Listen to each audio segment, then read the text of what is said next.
በጎድጓዳ ዕቃ ውስጥ ያለው ትንሹ አሳ። ከዕለታት አንድ ቀን በሐይቅ ዳርቻ ባለ ትንሽ ቤት ውስጥ ቢቢ የምትባል ትንሽ ወርቃማ አሳ ፀሐይ በሚወጣበት መስኮት ላይ በጎድጓዳ ዕቃ ውስጥ ትኖር ነበር።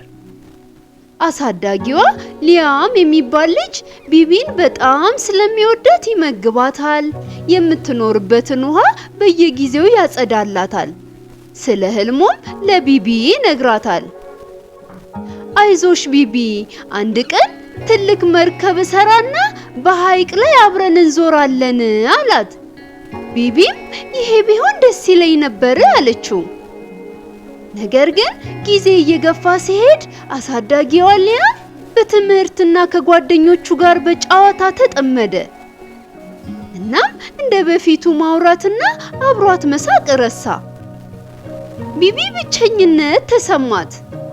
መስኮት ላይ በጎድጓዳ ዕቃ ውስጥ ተቀምጣ ሐይቁን እያየች መቼ ሆን ከዚህ ዕቃ ውስጥ ወጥቼ ዓለምን የማያት ከሌሎች አሳዎች ጋር በቀዝቃዛ ማዕበል ውስጥ መዋኘትም እመኛለሁ አለች ተከፍታ።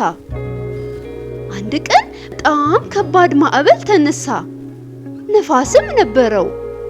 ማዕበሉ ቢቢ የተቀመጠችበትን መስኮት መምታት ጀመረ። ውሃውም ቤቱን አበላሸ። ቢቢም ያለ ውሃ መሬት ላይ ወደቀች።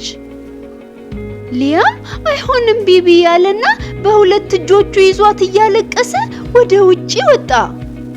ወደ ሐይቁም ይዟት እየሮጠ ሄደና ቢቢን ሐይቁ ውስጥ ለቀቃት። ሐይቁ ውስጥም ተሰወረች። ሊያምም በጣም ተከፋና ለቀሰ። ቢቢ ናፍቀሽኛል፣ ይቅርታ፣ ይሄ እንዲሆን ያደረኩት እንዳትሞችብኝ ነው እንጂ ሳልፈልግሽ ቀርቼ አይደለም። ሐይቅ ውስጥ የለቀኩሽ እያለ ሳለ ቢቢ ነፍስ ዘርታ ሊያም ወደ ተቀመጠበት ቦታ ብቅ አለች። ኦ ቢቢ የኔ ውድ፣ በህይወት ስላየሁሽ ደስ ብሎኛል አለ በደስታ። ቢቢም ጓደኛዬ፣ ነፃነት ስለሰጠኸኝ አመሰግናለሁ አለችው። ከዛ ቀን ጀምሮ ሊያም ለቢቢ ምግብ በመያዝ ወደ ሐይቁ ይሄድና ቢቢን ይመግባታል። ነፃነት እንዴት ደስታን እንደሚሰጥ ቢቢ ላይ ተመለከተ። ሊያምም እውነተኛ ፍቅር ማለት አንድን ሰው ነፃነት እንዲሰማውና ደስተኛ እንዲሆን መፍቀድ መሆኑን ተረዳ ይባላል። ተረቴን መልሱ፣ አፌን በዳቦ አብሱ። ለዛሬ እዚህ ላይ ያበቃው ልጆችዬ።